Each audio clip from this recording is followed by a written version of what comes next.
ഭാവന നായികയായിരിക്കുന്ന പുതിയ സിനിമയാണ് അനോമി. ചിത്രത്തിന്റെ പ്രൊമോഷൻ തിരക്കുകളിലാണ് നടി ഭാവന. താൻ പുറമേക്ക് സന്തോഷം നടിക്കേണ്ടി വന്ന സാഹചര്യത്തെപ്പറ്റിയും തൻ്റെതായ ലോകത്തിലേക്ക് ഉൾവലിഞ്ഞതിനെ കുറിച്ചും സംസാരിക്കുകയായിരുന്നു നടി ഭാവന. സന്തോഷത്തിലാണെന്ന് നടിക്കുന്ന മോശം സ്വഭാവം എനിക്കുണ്ട്. ചെറിയ പ്രായത്തിലെ ഈ സ്വഭാവം എനിക്ക് വന്നതാണ്. ഈ രംഗത്തിലേക്ക് വന്നപ്പോൾ ആളുകൾക്ക് മുന്നിൽ സന്തോഷവതിയായും പ്രസന്റായും ഇരിക്കണമെന്ന ചിന്ത എനിക്കുണ്ട്. മോശം ഘട്ടത്തിലൂടെ കടന്നു പോകുമ്പോൾ പോലും ക്യാമറയും ആളുകളെയും കാണുമ്പോൾ സന്തോഷമായിരിക്കാൻ ഞാൻ എക്സ്ട്രാ എഫേർട്ട് ഇടാറുമുണ്ട്. അതിനാഗ്രഹിക്കുന്നില്ലെങ്കിൽ പോലും സ്വാഭാവികമായും അത് വരും. 1.5 മാസം ഞാൻ എൻ്റെ സേഫ്റ്റി ബബിളിൽ ഇരുന്നു, പുറത്തു പോയില്ല. ആളുകൾ കാണാൻ ഞാൻ തയ്യാറായില്ല. എൻ്റെ കുടുംബത്തെയും അടുത്ത സുഹൃത്തുക്കളെയും മാത്രം കാണുന്ന കംഫർട്ടബിൾ സ്ഥലത്തേക്ക് ഞാൻ എത്തി. പുറത്തേക്ക് വരുമ്പോൾ എനിക്ക് ഉത്കൃഷ്ടയുണ്ടായിരുന്നു.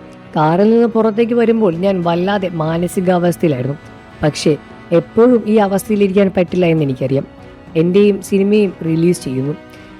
ഈ സിനിമയിൽ എനിക്കൊരുപാട് വിശ്വാസമുണ്ട്. ഈ സിനിമയുടെ ടീമിനെ നിരാശപ്പെടുത്താൻ എനിക്കാകില്ല.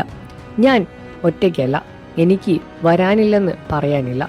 അവർ സമ്മതിച്ചാലും ഒരു പ്രൊമോഷൻ എന്ന രീതിയിൽ എനിക്കങ്ങനെ ചെയ്യാനാകില്ലെന്നും ഭാവന പറഞ്ഞു. മലയാള സിനിമയിൽ ഇന്ന് 5 വർഷം മാറി നിന്നതിനെ പറ്റിയും ഭാവന സംസാരിച്ചു. പ്ലാൻ ചെയ്തതല്ല ഒന്നും, മാറി നിന്നപ്പോൾ ഞാൻ കംഫർട്ടബിളായി. ആദം ജോണിന് ശേഷം ഞാൻ വിവാഹം ചെയ്തു, ബാംഗ്ലൂരിലേക്ക് മാറി. ഇടയ്ക്ക് വരാറുണ്ടായിരുന്നു, ഞാൻ അവിടെയും ഉണ്ടായിരുന്നില്ല. അതിൽ നിന്നും ഒന്നും തന്നെ ആശ്വാസം എനിക്കുണ്ടായിരുന്നില്ല. ആഷിഖ് ബാബു, പൃഥ്വിരാജ്, ജയസൂര്യ തുടങ്ങിയവർ സിനിമയുമായി സമീപിച്ചിരുന്നു. ഒരു മമ്മൂട്ടി ചിത്രവും വന്നു, പക്ഷെ ഞാൻ നോ പറഞ്ഞു. എന്താണ് കാരണമെന്ന് എനിക്കറിയില്ല. മലയാള സിനിമയിൽ ചെയ്യാനുള്ള പ്ലാൻ എനിക്കുണ്ടായിരുന്നില്ല. അതിനുശേഷം ഒരുപാട് സിനിമകൾ എന്നെ തേടി വന്നു. പിന്നീട് പലതവണ പലരിലൂടെയും ഈ കഥയുമായി എന്നെ സമീപിച്ചപ്പോൾ താൻ കഥ കേൾക്കാൻ തയ്യാറായതും പിന്നീട് സിനിമ ചെയ്യാൻ തീരുമാനിച്ചതായിരുന്നു എന്നും ഭാവന പറയുന്നു. താൻ സിനിമയിൽ നിന്നും മാറുന്ന സമയത്ത് തന്നെ വിളിച്ച് തന്നോട് സംസാരിച്ചതും തന്നോട് സിനിമയിലേക്ക് തിരിച്ചു വരാൻ പറഞ്ഞ നടന്മാരെ പറ്റിയും നടിമാരെ പറ്റിയും എല്ലാം തന്നെ ഭാവന ഇതിലൂടെ തുറന്നു പറഞ്ഞിട്ടുണ്ടായിരുന്നു. ഭാവനയെ സപ്പോർട്ട് ചെയ്ത് നിരവധി ആരാധകർ തന്നെയാണ് രംഗത്ത് വന്നത്. നിങ്ങൾക്ക് ഭാവന ഇഷ്ടമാണെന്ന കാര്യം വീഡിയോയ്ക്ക് താഴെ കമൻറ്റ് ചെയ്ത് പറയുക.